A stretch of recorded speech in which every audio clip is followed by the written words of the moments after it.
No desire and no intention to impose our form of government on anyone else.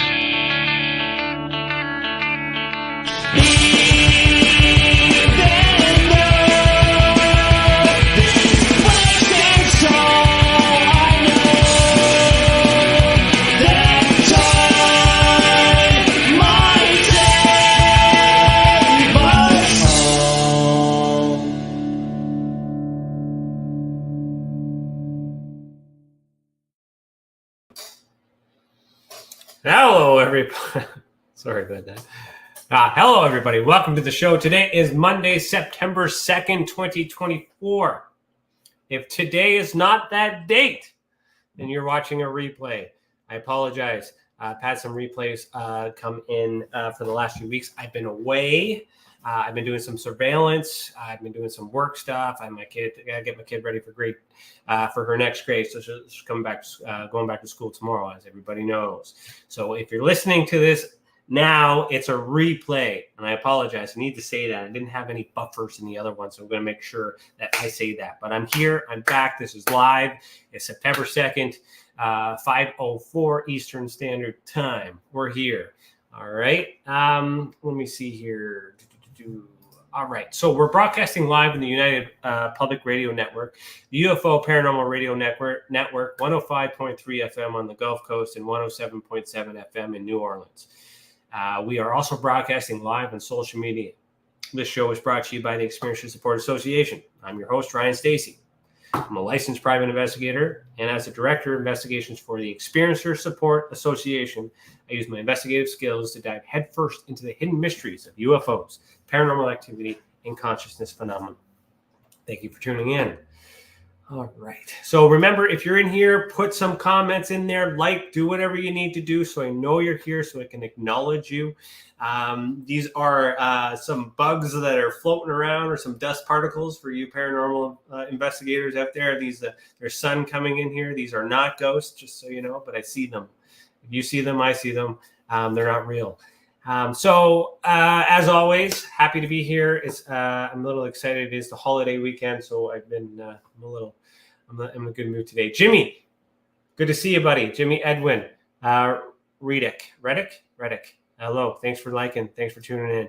All right. As always, we're going to start with Tessa news and updates because there's been some things.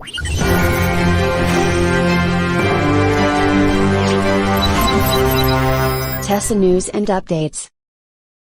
All right.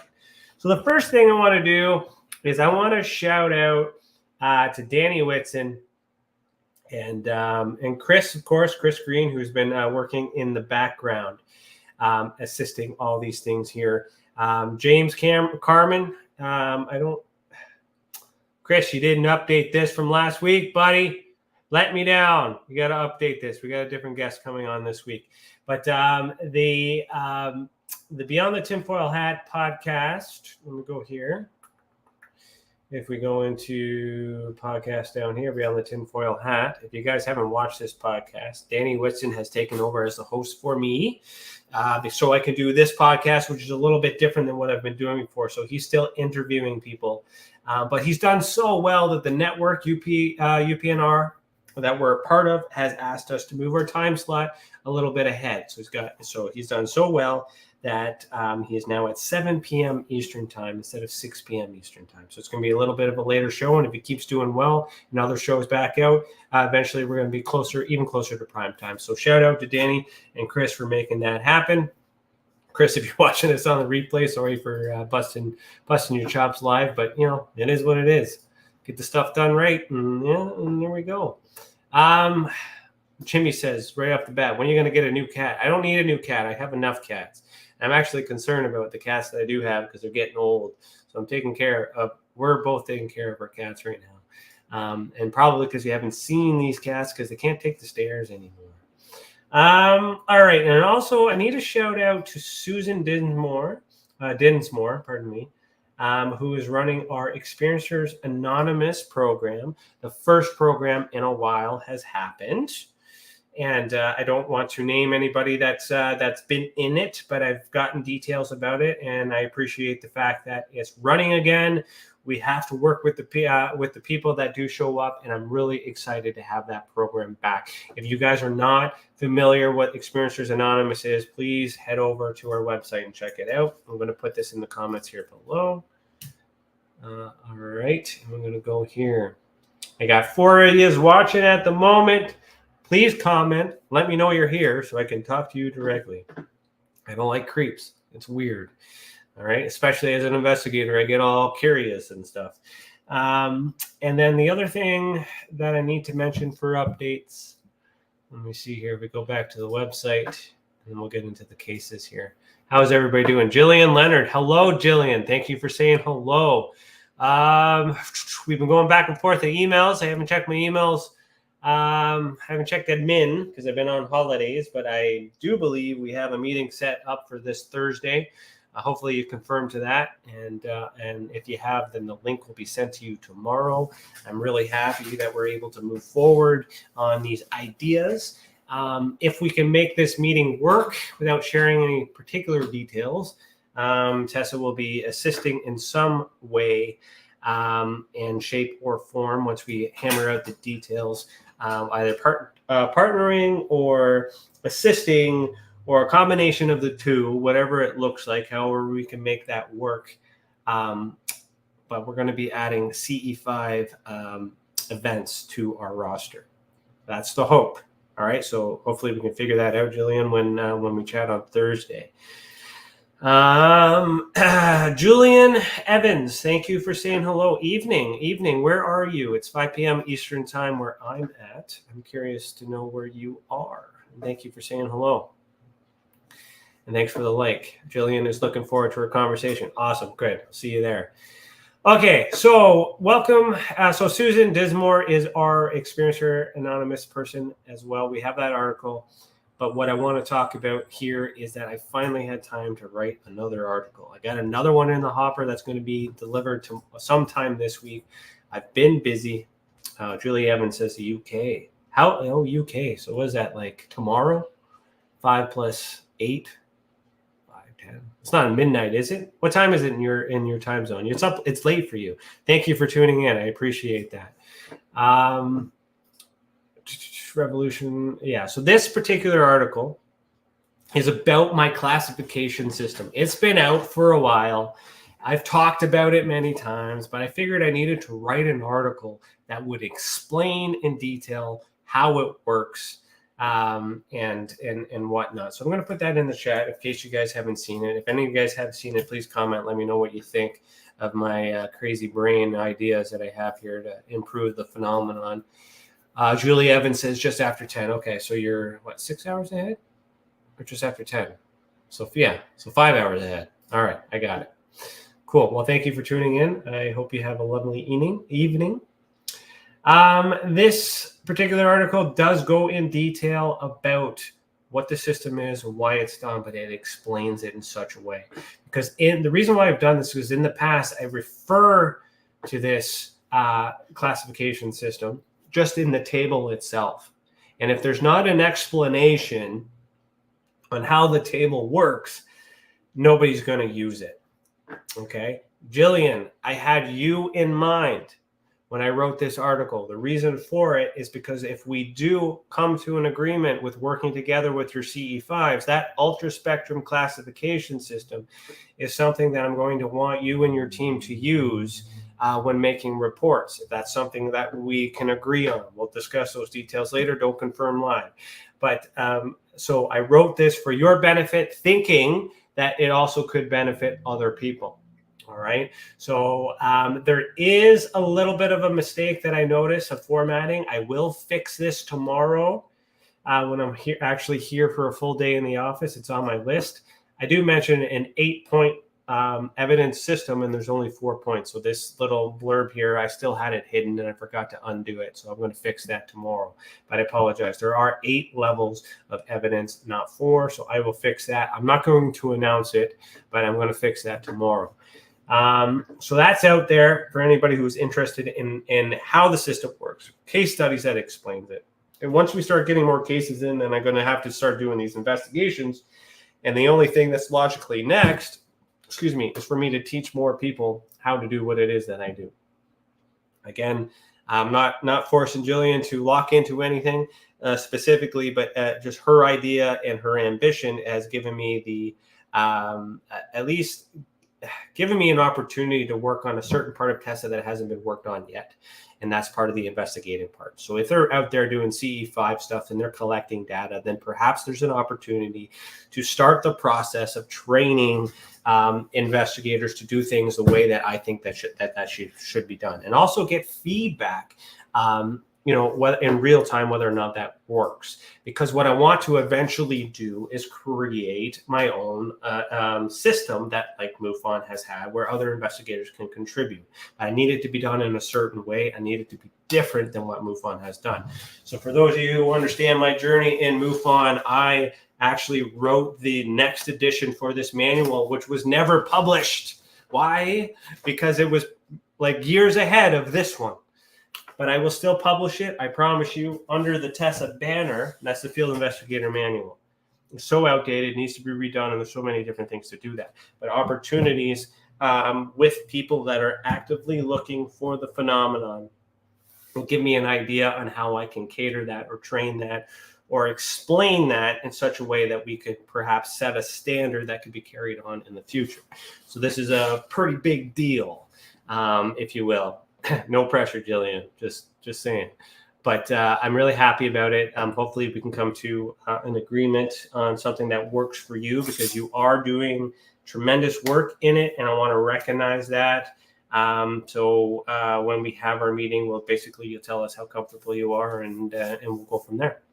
So Lisa says hello. Hi, Ryan and everybody. Hello, Lisa. Good to see you.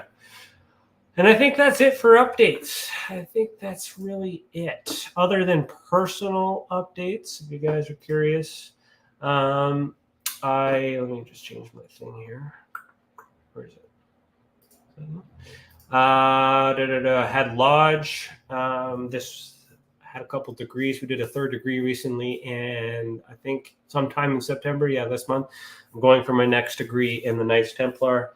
I'm really excited about that. So things are really advancing, and I'm learning more about the hidden mysteries of nature and science. So as I learn that information, I will apply that to what we're doing, especially in the esoteric topics. All right. So on to the show. Last episode, I just got to scroll down here. And if Chris did it right, he put mine in there. Awesome. Oh, no. James Carmen, is he the right guy? I don't know. No, Tony. Yeah, Chris, you did make a mistake. So, Chris, when you watch this replay, sorry, pal, you got to fix this banner. I know you've been working, but, come on. So, what did it? So, this one is 2019-0014. All right, so I asked Chris to label the investigation for me so I could find it. So, we're going to go to our visual evidence database. I'm going to find that course specifically, 14. And then that's the case that we're going to talk about. Because I've been away for a while. I apologize. I had no way of giving any notice. Had to do what I got to do. But if you hear me talking and it makes no sense, just assume it's a replay. I'm going to make a habit of letting you know it's a replay at the beginning. It could be a replay at the beginning. But as a private investigator, I do have obligations and cases to deal with outside of what we got going on here. And unfortunately, I don't always have the time to give proper notice. Okay, so 14, is this where we're at? Yeah, that's the one we're at. Okay, so it's aerial activity. Are you guys ready? Let's get into aerial activity.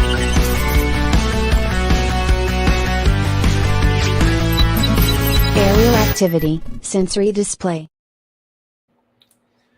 Okay, so the last episode we spoke about beings observed with this particular case. If you haven't, check out the last episode that we've done. Okay, this experiencer case here with aerial activity, I know for a fact is the same experiencer. So if you recall the last episode that I did a few weeks ago, this particular sighting has to do with this individual. All right, so we're going to go into that here. And by the way, I don't know if you can see this stack. Can you see that stack from here? Let me see.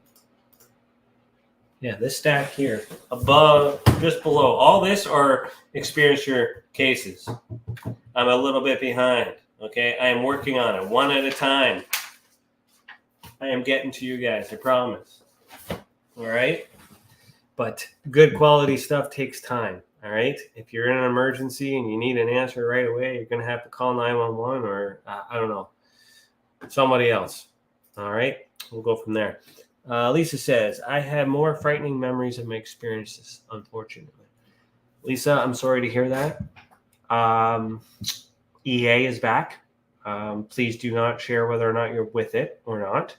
But just understand that EA is back. The next one is at the end of September, the last Wednesday. Please continue to show up to those meetings and use the email address if you attended to that's direct to Susan, and continue to communicate those concerns and those memories with her, and she will be able to assist you.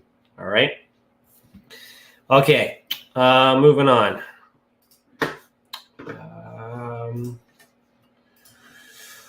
Okay, so this is what we're going to talk about, aerial activity here. Okay, take a few minutes to look at that, get an idea. I'm going to play this video, but I will comment over it because I don't know if it records or not. For the radio listeners, it says on January 6, 2018 in New Tecumseh, Ontario, Canada, an experiencer took 3 photographs of quote, moving light in the sky. This is what the object looked like. So I'll just, I can pause that, just have you guys look at that for a second.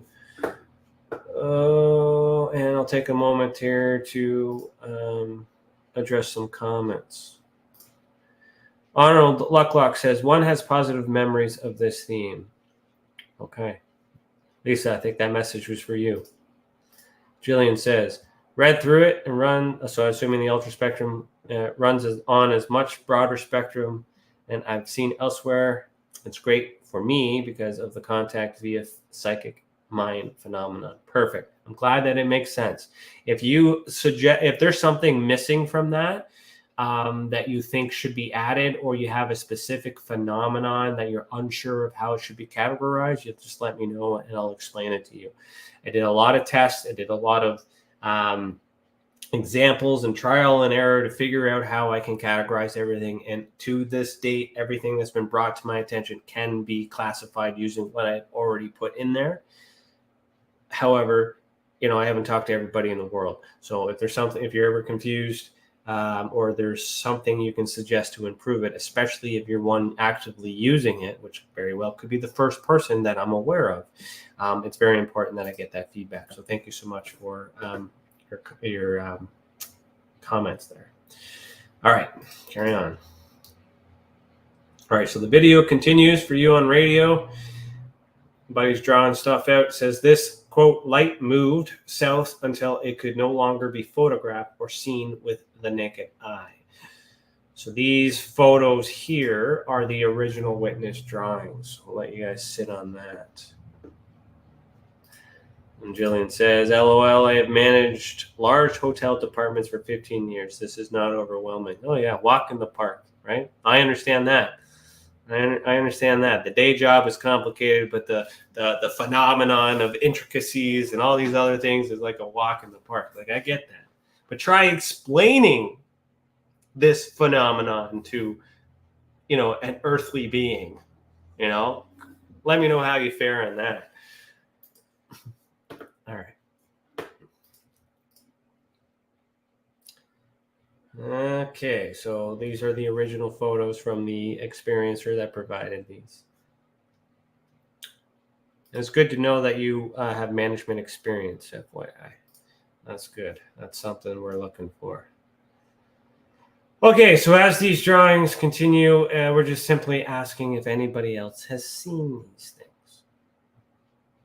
Okay, so these are the original photos that have been authenticated. So I've seen them. I know that they exist. This has been recreated, and we want to know if anybody else has seen these. Okay, if you've seen them, please make a report so we can compare and contrast. The original witness statement came in March 2nd, 2019. I will open my curtains, and when the night is clear, I will sometimes look at the moon or the sky from the bed. One time I saw the same object I saw the night before, but now in a different place.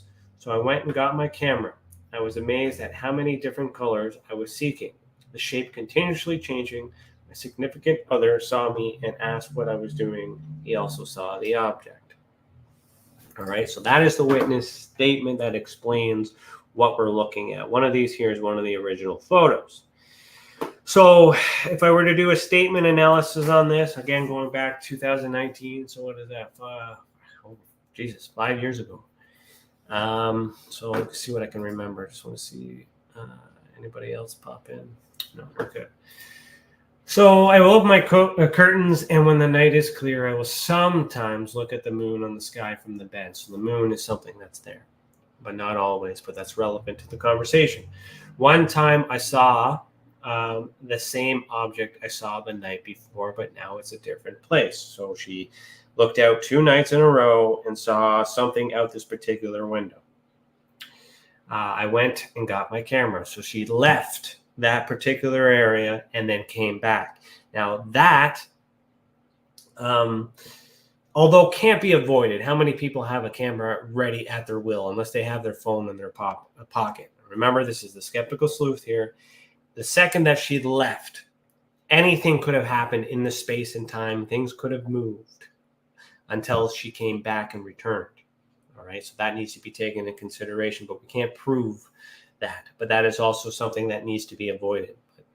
I was amazed at how many different colors I was seeking, the shapes continuously changing. My significant other saw me and asked what I was doing. He also saw the object. So that indicates that no matter how much time was taken to go and grab a camera, whether it was down below, in her pocket, somewhere else away, an hour away, we don't know that. But whatever happened, whatever space of time had allotted during that absence, the object was still there, according to the witness, before she started filming it. So there's enough evidence there to indicate that this object was intentionally or fixed in some way. Okay, still don't know what it is. Now, looking at these images, these could very well potentially be blurred, motion blurred. Don't know if she's moved the camera while she's taking pictures. That's hard to tell. Okay, but I do have to take that in consideration. But at face value, these do look weird. They do look odd. It is a black sky. We don't have anything behind us to reference it, but we do have some movement. Is the object moving, or is the camera moving? Those are questions that a lot of investigators should ask, but how do you prove it? You can ask the witness specifically, did you do that? But will they tell you the truth? Will they remember?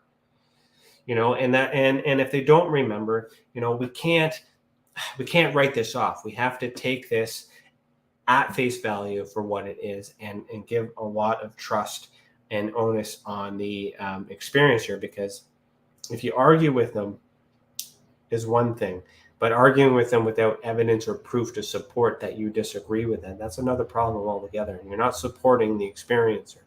So in this case, this very well could be a single light that's been moved around with the camera, or it's been moving. It could be a drone. It could be 100 other things. It really could. But for the purpose of helping the experiencer, we need to acknowledge that they actually captured something.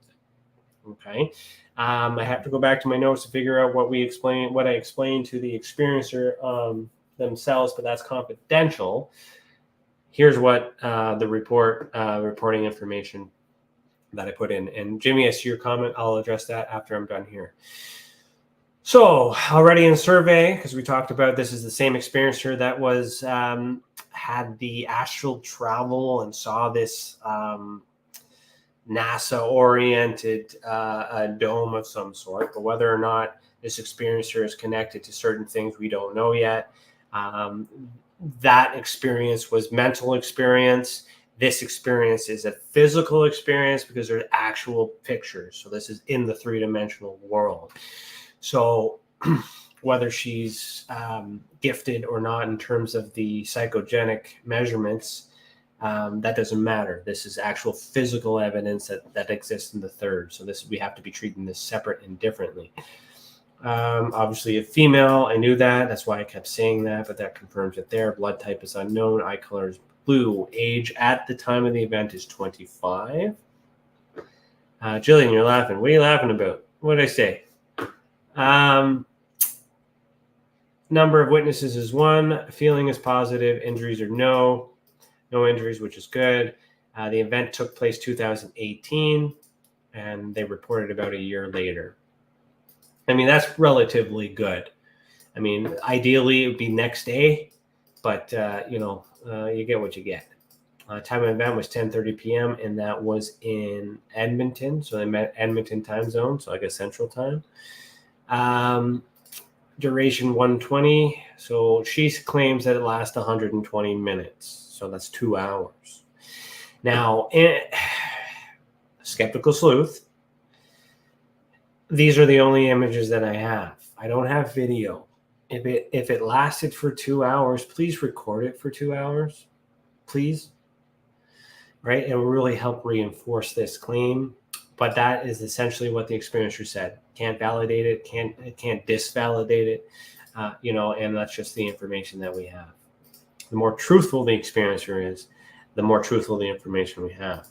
Okay, I'm not going to get into the psychogenics or the psychographics around why people do that. Maybe for another episode, or if one of you guys ask some questions, I'll get into it then. But time of day said day. Now this part here, I had to look into it because I thought for a reason the system was maybe doing this wrong, because you would think 10:30 p.m. for the time of day. So I think my system is automatically picking the time based on my time zone. But I have to fix that. I don't know what's going on. But the actual true data is going to be in my reports here. This kind of makes it difficult to use, but just I'm in the middle of these cases that I'm sharing with you are part of an experiment to see if this would stick. Now that I'm aware that people are interested in it, like Jill has mentioned, she's interested in using this ultraspectrum classification system. Now I have the obligation to clean all these things up, which is why I'm also looking at these things case by case with you guys to remind me of the things that I left off or where I left off. Everything moving forward is going to be as perfect as possible. Trust me, because now you've given me purpose. We now have, I don't know where I'm at right now. I think 12,000 followers on my Facebook. I think I'm averaging around 50 to 60,000 viewers on this particular podcast. That's enough to tell me that, okay, you know what? I need to start taking this a little bit more seriously in terms of addressing the experiencers. Have they previously reported? Yes, that's important because credibility may have already been established or earned. Evidence is demonstrative, which we know with pictures. Evidence rating is 4. So for you who using the ultraspectrum classification system, the evidence rating versus evidence level, okay? So the rating is 4. So when we go to rating, that's original photo only. Okay. If she had the video, this would be better than good. But this is good because it's an actual photo. Okay. A lot of these cases we had before were drawings. Sensory display, aerial activity, subtype 2, which is light. Okay. When we look into this here, when we get into that's proximity, pardon me. When we get into classifications and categories, sensory display, aerial activity level 2 is light. Okay, and a light could still be a machine. Very well could be a drone. But what's visible in these objects, even with altering, it's light, and that's all it simply is. Archetype is UAP, and unidentified is disposition, and this is a close experience, uninvited, and the evidence level is 3. So what that means is we have material evidence, and it's demonstrative.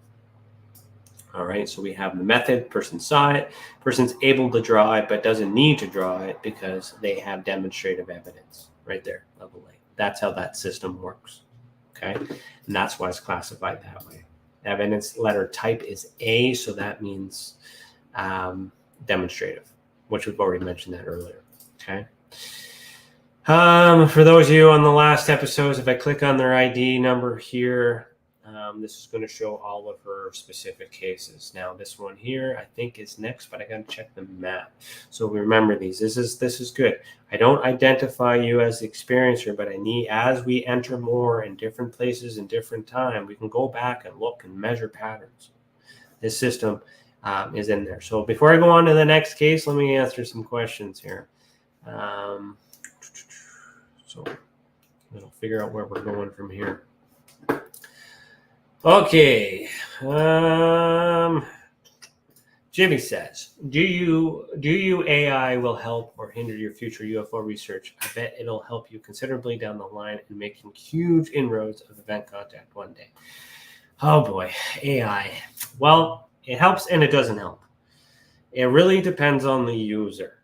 With great power comes great responsibility. Okay. If I could use AI, it's definitely quicker. I've challenged it in many ways. AI can be a useful tool, but you need to fact check it. You need to ask, it depends on your prompts. It depends on what you ask it to do. If you just put something in there and be like, what is this? It's going to tell you a bunch of things. And if you can either agree or disagree, it depends on how you program the system. The AI has to be programmed to understand, ask questions. You need to give it as much details as possible and be willing to understand all of these things. So yes, the AI can help, but you can trust it, but you need to verify. You ask for sources. Give me a source. They provide a link. Click that link. Make sure that link actually goes to what it's doing, because I've done this sometimes and I'm like, that link is a dead link. So I can't trust this source, and then you let them know that, because some websites change. So it really depends on how you can use it. It can be a useful tool, but it needs a very intelligent human to operate it, and an intelligent human to discern between right and wrong when whatever it is that you're using it for. Okay. Yes, it's faster and it makes inroads. I can take a whole bunch of data and put it in there and come to it, but then I still have to check it, because can you imagine if I just put it on the internet, copied and frickin' pasted? How many people within the internet world would actually go through it and attack it? And then I'm on the hook because I didn't fact check it or do anything. And then I have to explain all these things. So just as much as AI is powerful, it's also very dangerous to use. Okay. But yes, it can be helpful in the right hands, with the right ethics, with the right morals. But I don't know. I think, what did they say the other day? 2 days ago, Skynet launched, according to Terminator, right? Like, here we go. All right, Jillian, you laughed and you said true. So thank you for participating in the conversation. Lisa says, we'll be going to a UFO convention this month in Michigan with a couple of friends, and we'll have some of my books with me. Awesome, Lisa. That's a great way to network. That's a great way to share your experiences. Have fun at that. If the opportunity comes up, please let them know about Tessa. I would really appreciate that. All right, have fun. Oh, and she's a vendor. Awesome. Enjoy your vendor experience. It is fun. It is amazing. You're gonna realize so many people are gonna come out and talk to you about your experiences and all these other stuff. You'll realize that you're not alone. Have fun. Have fun. And then Jill says, that was many moons ago when you were joking about explaining this analysis to people. Oh yeah. Oh well. Depends on people. There are still some neophytes out there, some simple-minded people that just don't get it, and you even suggest the possibility that the shape of the earth might not be exactly as it's explained, even if it's just not, it's still spherical, but just not like a perfect sphere. Like, there's a lot of ego and brain what do you call it, reprogramming, and things like that. There's a lot of that still exists, but you might have gotten better at explaining it, or you're more comfortable in who you are and you just don't care anymore. Right? Either way, that's good. All right, let's move forward. Okay, that's it. So now let me see where we're at. I got 20 minutes. I think I can fit in one more case. Let's see here.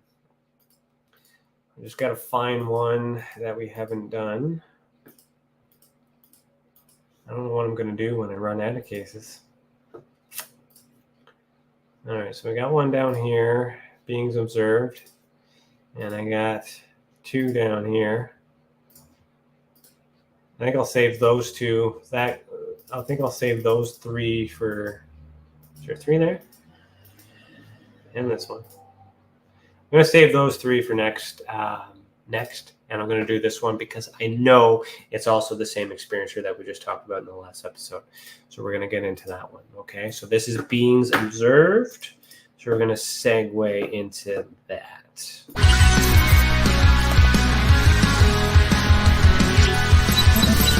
Beings observed, intent unknown.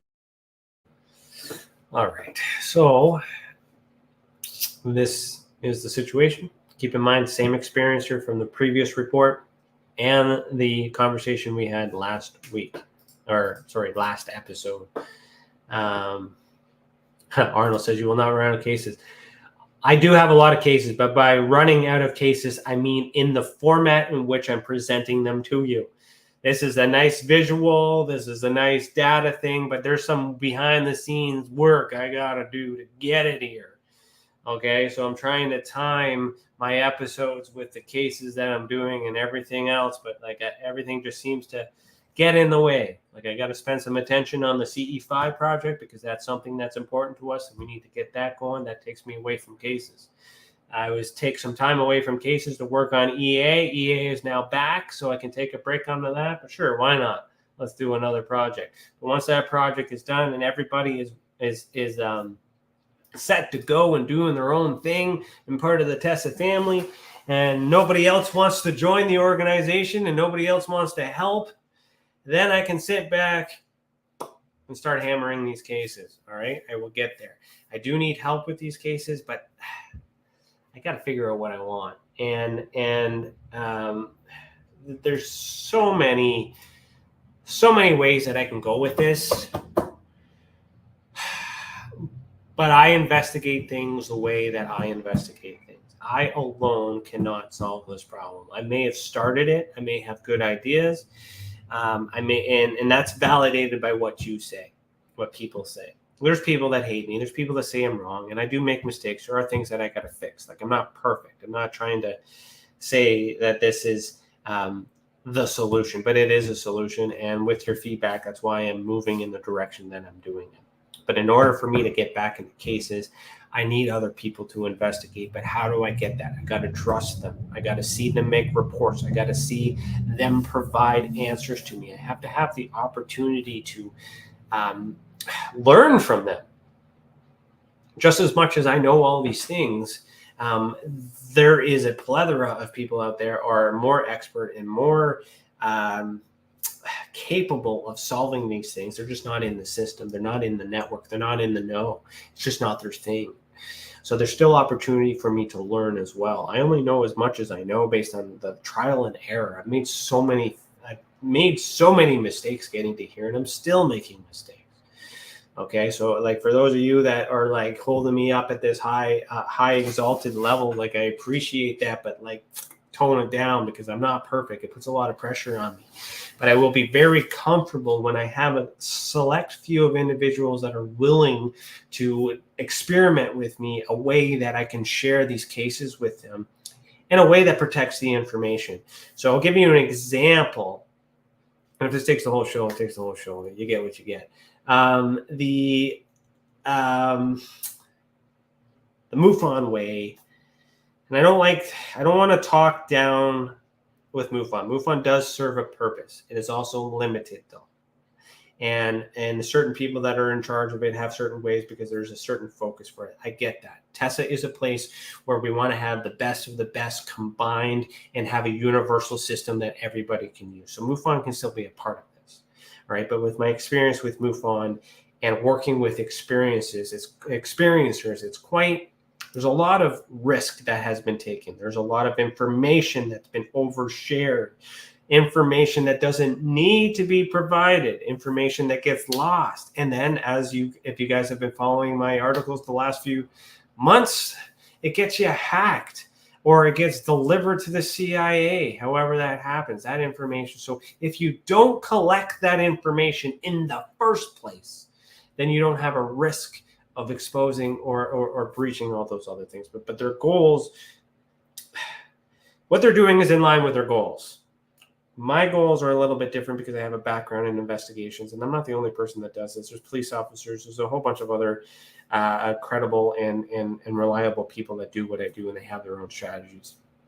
But what I'm trying to do with the investigating part is that I don't want to give them all of the information and allow them to do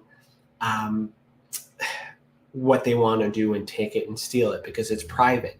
What I'm trying to do is figure out a way where I can give them some information. They have enough information to do their work. As an example, with these cases, when I provide at the bottom all this data, if you know what to do with it, could give you enough information to try and solve it and come to a conclusion yourself. If there's information in there that you need, well, then you can I want to set it up in such a way that you can talk to me and maybe I'll release that information at a certain time. Someone has to protect that information. I'm protecting that information. My company, which is a private investigation company, is protecting that information so it does not get out into harm's way. But we still need to share it. But how much information needs to be shared? So I want to have a system where I can filter that. Like if you'd be like, was that person drinking alcohol? I would come back and be like, why are you asking this?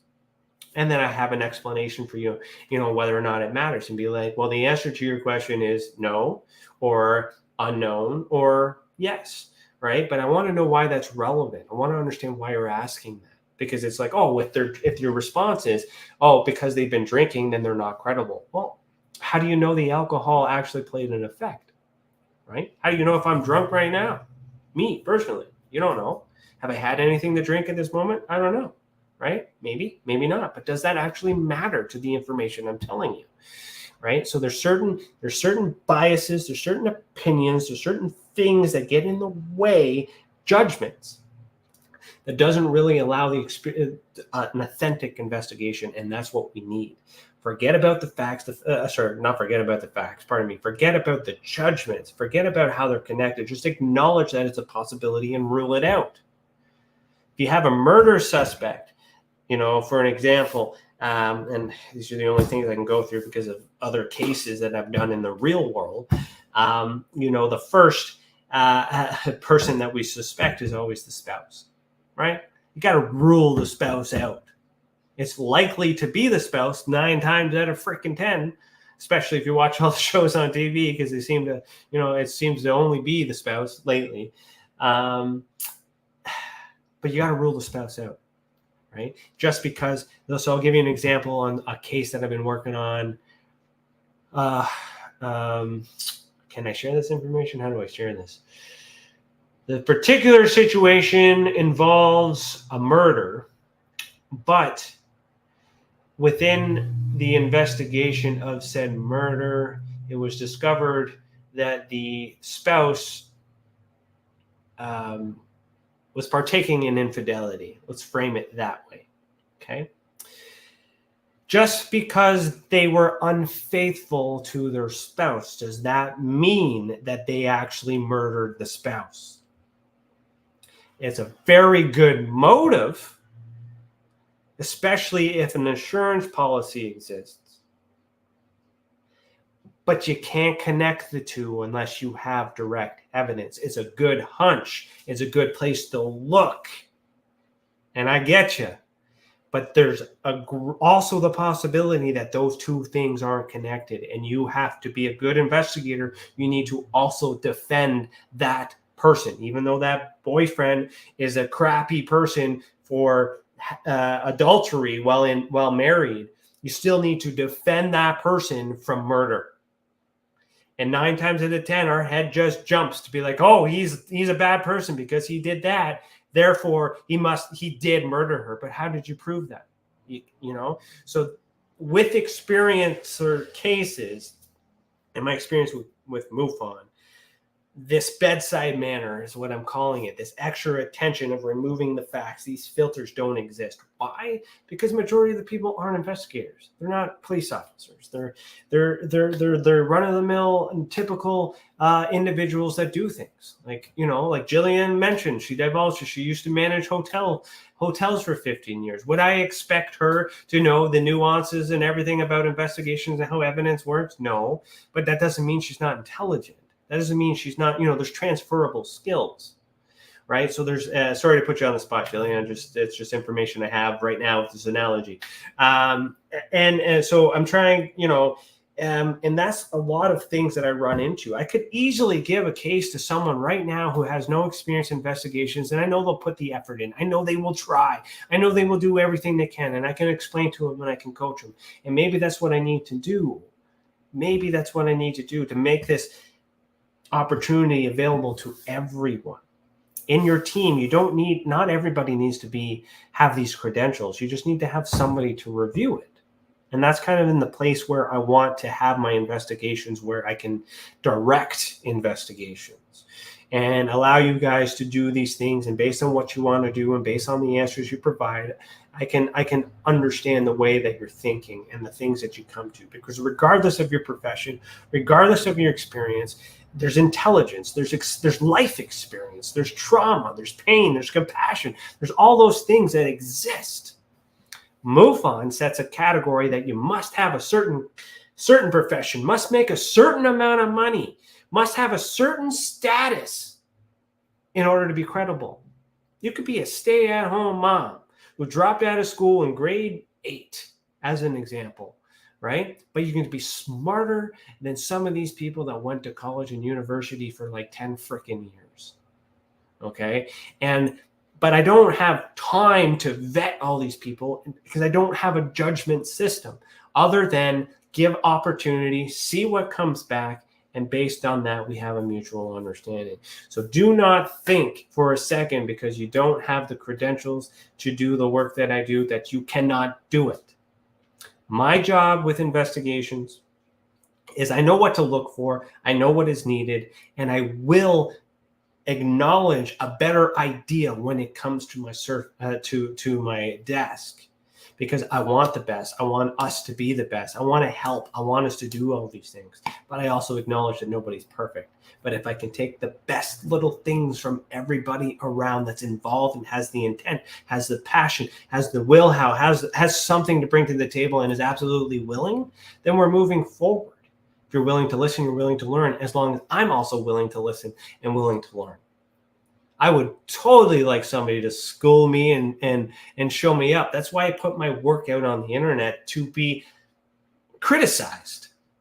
That's why I publish these books, so that way people can tell me I'm wrong. And when they tell me I'm wrong, it's like, thank you so much for taking the time to A, read my material, and B, explain to me that I've made a mistake. I would like to buy you a cup of coffee. I would like to sit down with you. I would like to learn from you. And within this UFO community, there's very minimal of that. Even in the paranormal, paranormal is not innocent either. But maybe I'll take the last 10 minutes and talking about that. But what else has happened? Lou Elizondo has published a book. We all know that was going to happen, August 20th. I wrote a response on how I feel about that. It's a whole bunch of like same stuff that's already said. It doesn't change anything. It's just his opinion. It's just documented text of things he's already said. But everybody's losing their mind over it because he published a book. It must be true. Well, none of these things are true. They've already been said. And if you pay a close attention, Lou Elizondo has admitted in his book that lies and mistakes have been made. So if anything, he discredits his tenure by his own text, by his own words. And right now, I don't know who, for those of you that do support Lou Elizondo, you need to take into consideration that his story has changed so many times over the years. And there are people that have confirmed and denied the existence of this information. He is no longer a credible representative. However, He is no different than somebody else who's had experiences and who has written a book, and he still deserves that respect.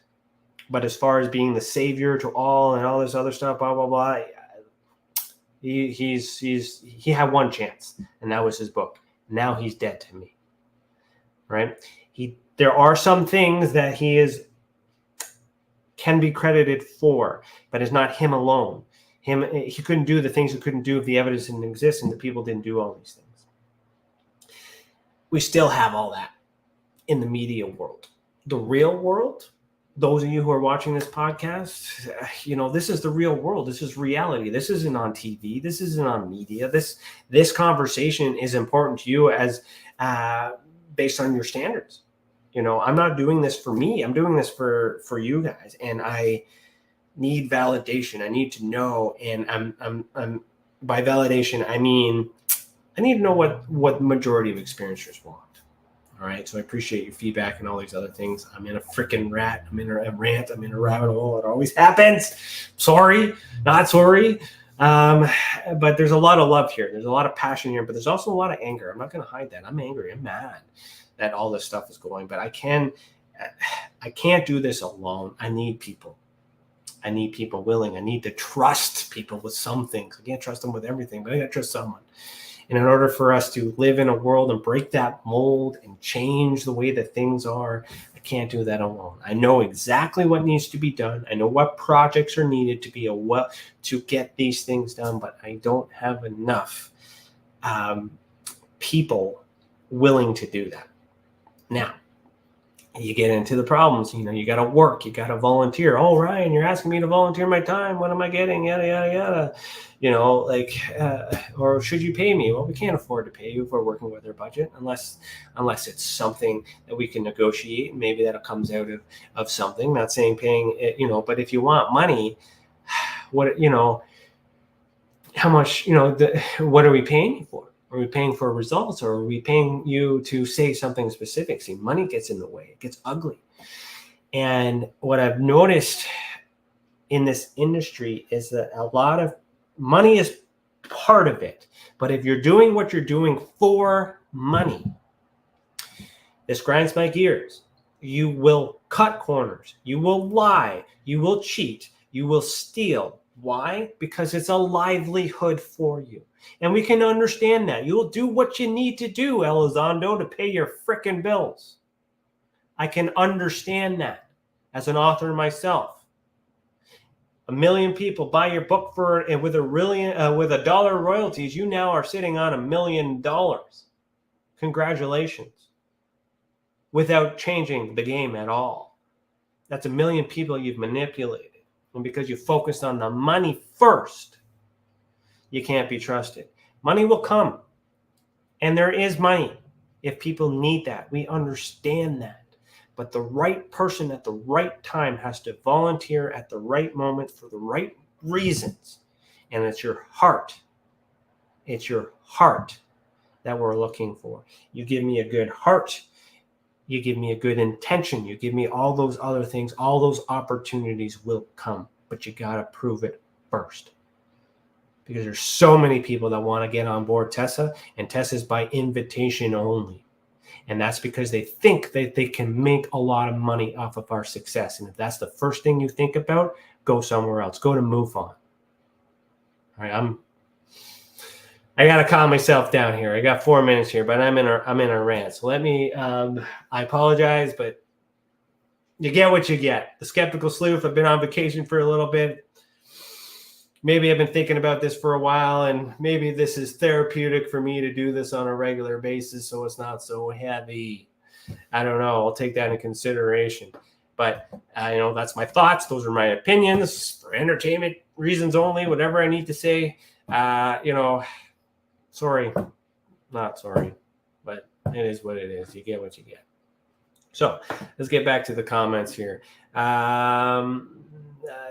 All right, Jillian said a few minutes ago, so hopefully I can remember what we talked about 15 minutes ago.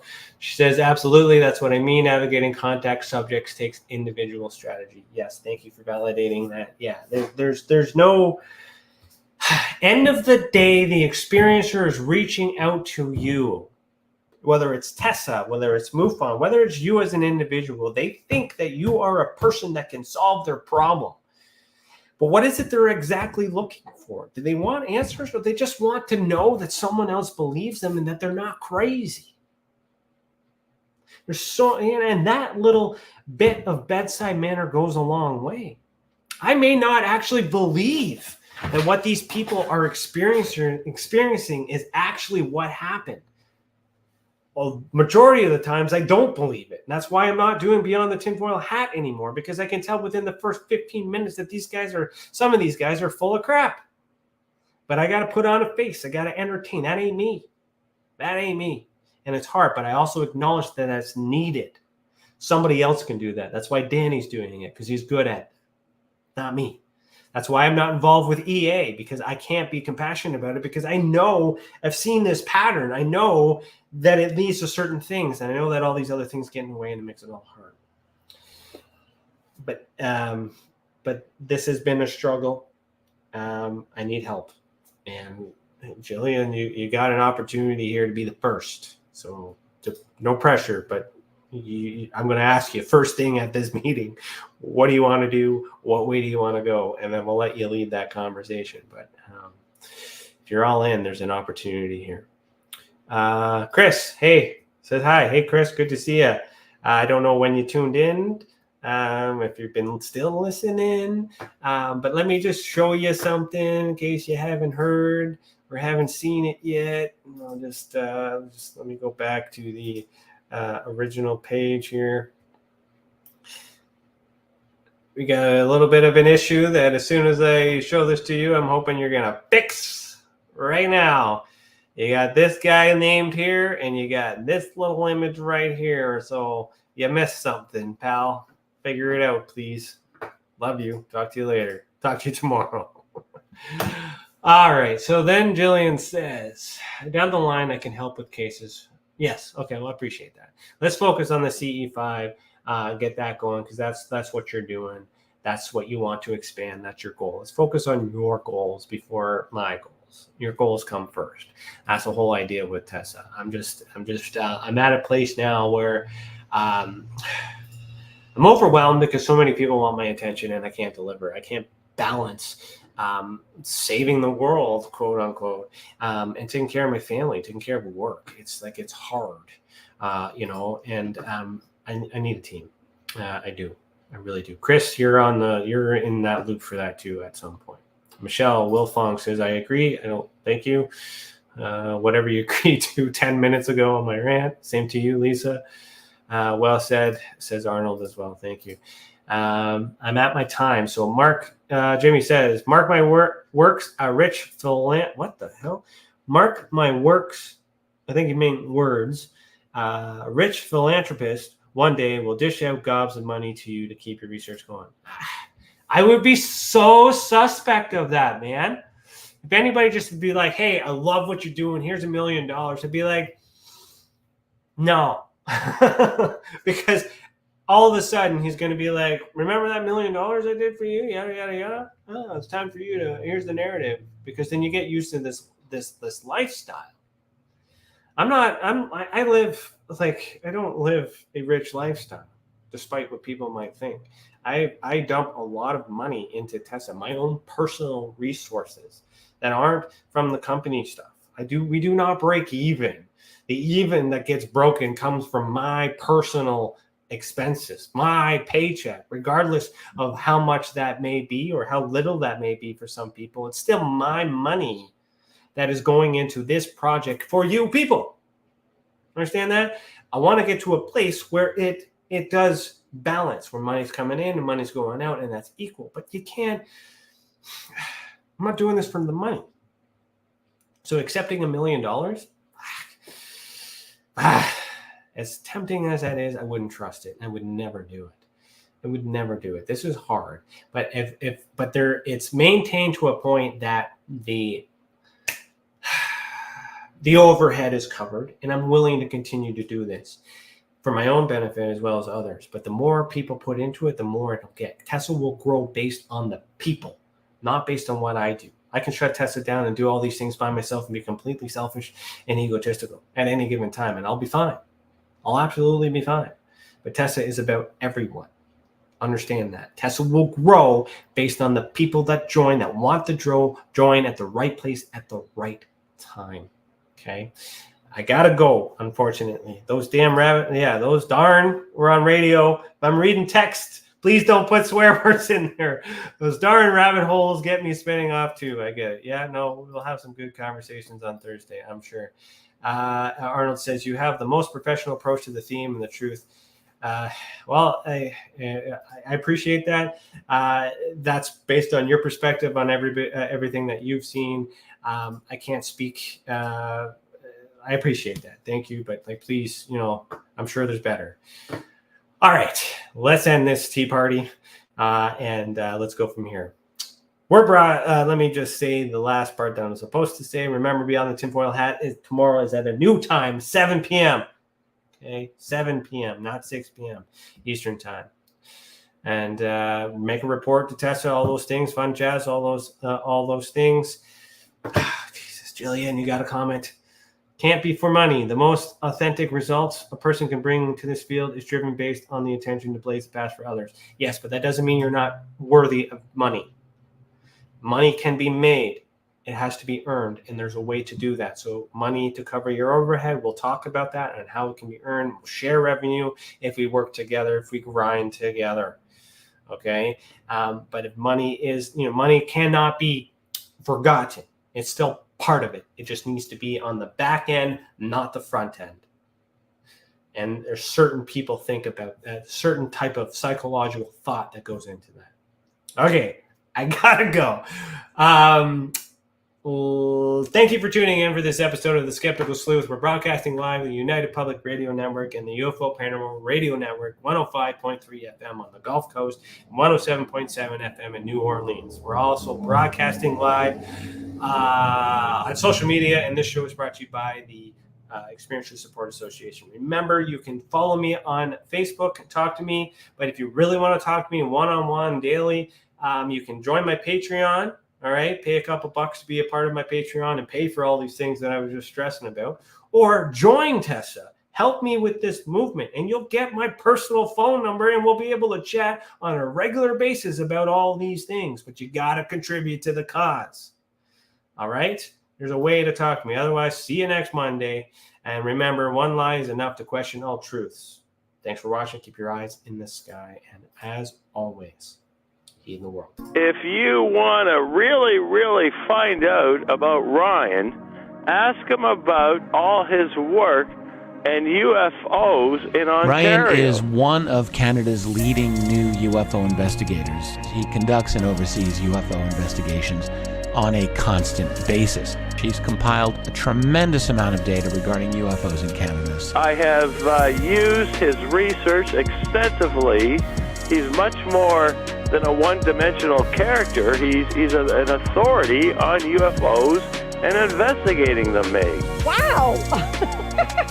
Really goes over how UFO investigations are done and what are some of the mistakes that people make when they submit evidence. For starters, don't edit your videos or photos before you send them. He would come out with an annual report on not only the number of sightings, but how many were unexplained, unknown, or just, nothing could be said.